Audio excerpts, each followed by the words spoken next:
Život byl pro mě většinou obyčejný. Byl jsem jen průměrný člověk, který proplouval dnem. O víře jsem moc nepřemýšlel. Vlastně mi pojem Bůh připadal vzdálený a neznámý. Moje dny byly plné práce, rutiny a občasného hledání pomíjivých radostí. Netušil jsem, že na mě čeká neobyčejná cesta, která navždy změní můj pohled na život a mé místo v něm. Toto je můj příběh. Svědectví o transformační síle víry a neuvěřitelných způsobech, jakými se Bůh zjevuje v našich životech. Je to příběh o naději, o nalezení světla v nejtemnějších dobách a objevení lásky, která přesahuje veškeré chápání. Všechno to začalo jednoduchým setkáním, nečekaným přátelstvím, které se stalo záchranným lanem v moři nejistoty. Tato cesta nebyla vždy snadná. Byly chvíle pochybností, chvíle, kdy se tíha světa zdála neúnosná. Ale během toho všeho ve mně začala růst tichá síla, živená nově nalezenou vírou, která mi šeptala naději do srdce. Když jsem vyrůstal, víra v mém životě nehrála velkou roli. Náboženství mi připadalo jako něco pro ostatní lidi, něco, čemu jsem úplně nerozuměl a necítil jsem potřebu to pochopit. Spokojoval jsem se s hmotnými věcmi, s tím, co jsem mohl vidět a dotknout se toho. Duchovní říše mi připadala vágní a nepodstatná pro mé každodenní starosti. Skepse byla mým stálým společníkem. Všechno jsem zpochybňoval. Hledal logická vysvětlení a konkrétní důkazy. Myšlenka na vyšší moc, na Boha, který zasahuje do lidských záležitostí, mi připadala přitažená za vlasy. Věřil jsem, že život je to, co si z něj uděláme. Že jde o tvrdou práci, odhodlání a možná i trochu štěstí. Netušil jsem, že tento pragmatický pohled bude zchallenged, otřesen do morku kostí sérií událostí, které mě donutí konfrontovat omezení mého vlastního chápání. Semínko víry, i když spící, mělo být brzy zalito nečekanými okolnostmi a neochvějnou vírou někoho, kdo v mém skeptickém srdci viděl záblesk naděje. Můj pohled na svět se začal měnit, když jsem v práci potkal Marka, mého kolegu. Mark měl veselou povahu a neotřesitelnou víru, která mě zaujala. Často mluvil o své rodině, Andersonových, a o radosti, kterou nacházeli ve své víře. Jednoho dne mě pozval na večeři k nim domů.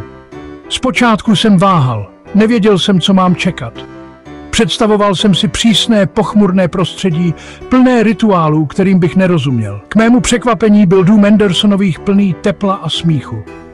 Přivítali mě s otevřenou náručí a chovali se ke mně jako k vlastnímu. Jejich víra nebyla vtíravá ani přehnaná. Byla prostě součástí toho, kým byli, a odrážela se v jejich laskavosti, štědrosti a neochvějné lásce k sobě navzájem. Přitahoval mě jejich upřímný duch, jejich schopnost nacházet radost i tváří v tvář životním výzvám. Byl to naprostý kontrast k prázdnotě, kterou jsem cítil uvnitř sebe. Mé nově navázané spojení s Andersonovými se shodovalo s turbulentním obdobím v mém životě. Zažil jsem sérii osobních neúspěchů, které mě zanechaly otřeseného. Můj milovaný pes, věrný společník po mnoho let, náhle zemřel. Krátce poté jsem přišel o práci, což mě uvrhlo do finanční nejistoty a zoufalství. Svět, který mi vždy připadal předvídatelný, se stal nepředvídatelným a krutý.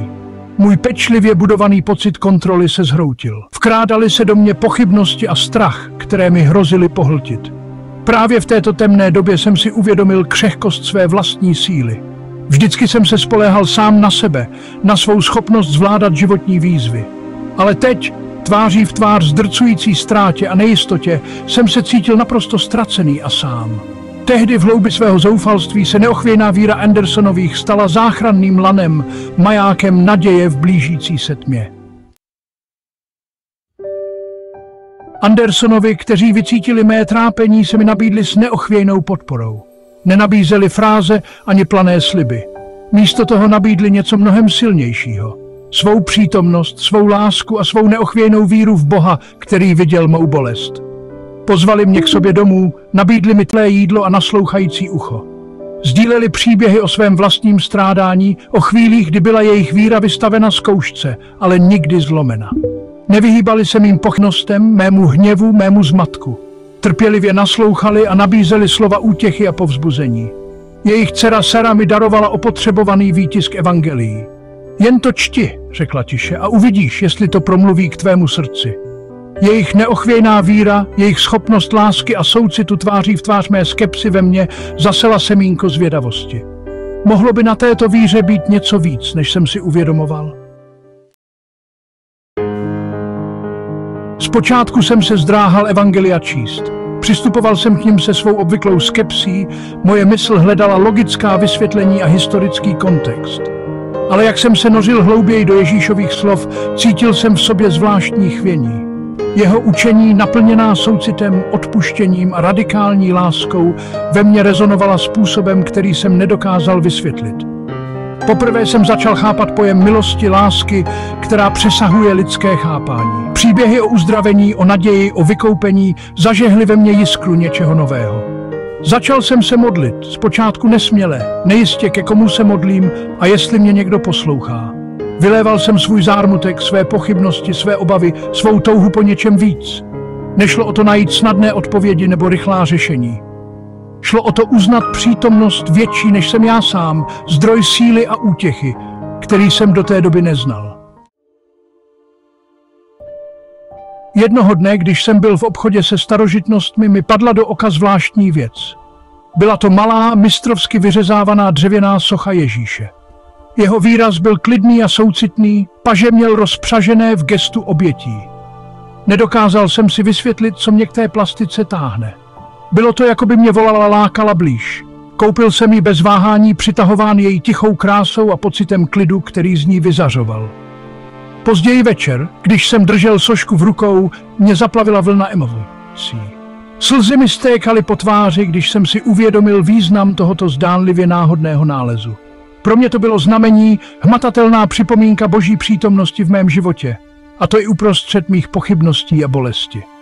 Tato jednoduchá dřevěná figurka se stala symbolem mé nově nalezené víry, hmatatelným znázorněním neviditelného Boha, který celou dobu tiše vedl mou cestu. Cesta od skepse k víře nebyla náhlým zrevelováním. Bylo to postupné rozvíjení, pomalé, ale vytrvalé probouzení se do reality, která tu byla vždycky, ale já ji byl slepý vidět.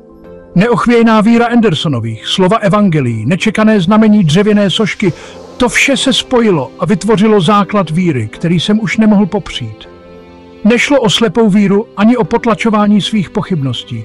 Šlo o to uznat moc větší, než jsem já sám, lásku, která přesahuje lidské chápání a naději, která mi šeptala i v nejtemnějších dobách.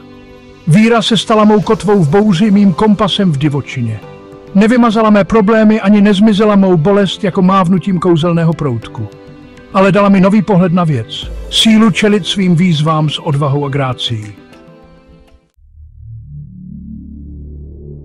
Moje cesta víry se neobešla bez výzev.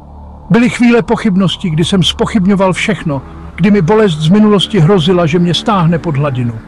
Ale s každou zkouškou se moje víra zdokonalovala, jako zlato zkoušené ohněm. Naučil jsem se spoléhat na Boží sílu, nacházet útěchu v jeho přítomnosti a důvěřovat jeho načasování, i když jsem jeho plán nechápal. Zjistil jsem, že víra neznamená žít život bez problémů. Znamená to čelit těmto problémům se srdcem naplněným nadějí, s vědomím, že ve svém boji nejsme sami. Právě v těchto chvílích zkoušek roste naše víra nejvíce. Naše kořeny se zarážejí hlouběji do neotřesitelného základu Boží lásky. A skrze tyto zkoušky objevujeme hloubku své vlastní odolnosti, sílu, která pramení z vědomí, že jsme drženi láskou, jež nás nikdy neopustí. Když se ohlédnu zpět, žasnu nad neuvěřitelnou proměnou, která se v mém životě odehrála. Z místa skepse a pochybností jsem nalezl víru, která mě udržuje, naději, která mě vede a lásku, která mě naplňuje radostí, o jaké se mi ani nesnilo. Moje cesta je svědectvím o síle víry, která uzdravuje, obnovuje a přináší světlo do těch nejtemnějších míst. Je to cesta, která se neustále odvíjí a s každým dnem odhaluje nové hloubky a dimenze Boží lásky. Pokud i vy hledáte smysl, naději, spojení s něčím větším, než jste vy sami, vyzývám vás, abyste otevřeli svá srdce možnosti víry.